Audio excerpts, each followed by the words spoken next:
Começo este do que ainda posso falar, lembrando que eu já sabia, que eu avisei, pois insisti bastante entre novembro e dezembro que só teríamos paz se a extremosa destra fosse retirada da frente dos quartéis.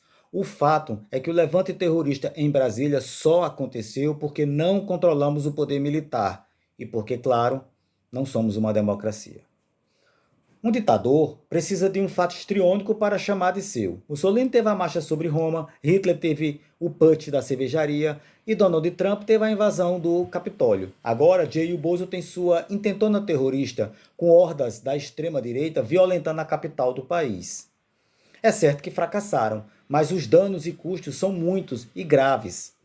A Globo insiste em seus editoriais que a democracia venceu. Governo, Congresso e Judiciário afirmam que as instituições estão funcionando e que nossa democracia é sólida. Mas devo lembrar que a tragédia de Brasília só ocorreu porque não somos uma democracia, mesmo que nos utilizemos de alguns procedimentos democráticos. Se fôssemos uma democracia consistente, Jair estaria preso desde quando elogiou um notório torturador numa sessão do Congresso Nacional. Se a democracia tivesse realmente vencido, a extremosa terrorista não teria atacado os três poderes da República. Simples assim. Se fôssemos uma democracia efetiva, as Forças Armadas não usariam prerrogativas trazidas da ditadura militar para ancorar atentados terroristas. O fato é que o Exército deu suporte ao bolsonarismo nazificado que acampou, não por acaso, em frente aos seus quartéis. De fato, existe uma cadeia de comando sobre os atos terroristas em Brasília. Existe uma organização criminosa que se iniciou nos locais onde o gado patriotário se aglomerou, passando, claro, pelos que bancaram essa festa macabra e que foi até o alto comando das Forças Armadas e de setores do mercado e do grande capital. Será que é tão difícil entender isso? Achávamos que a extremosa iria se enfraquecer e se desarticular, mas a serpente golpista se alimentava nos acampamentos com nutrientes vindos dos quartéis.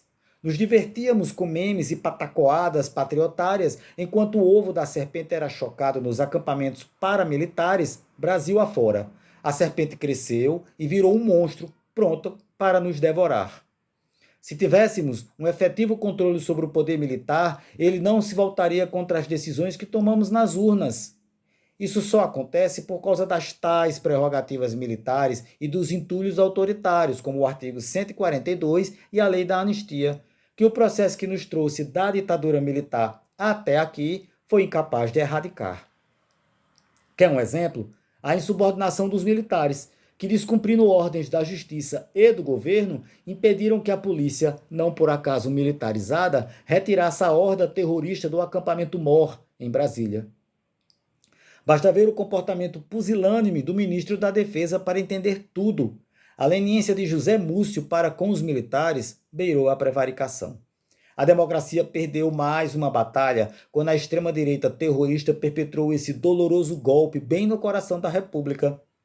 É certo que medidas foram tomadas, mas é preciso cortar a cabeça da serpente acabando com as prerrogativas militares e submetendo as Forças Armadas ao poder civil. É isso ou nunca teremos democracia, nem paz.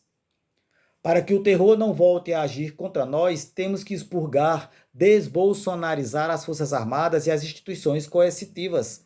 Temos que desmontar a tutela que os militares exercem sobre nós. O que aconteceu em Brasília pode ser uma janela de oportunidades para uma PEC que possa, por exemplo, reformular o artigo 142, impedindo que os militares atuem na política.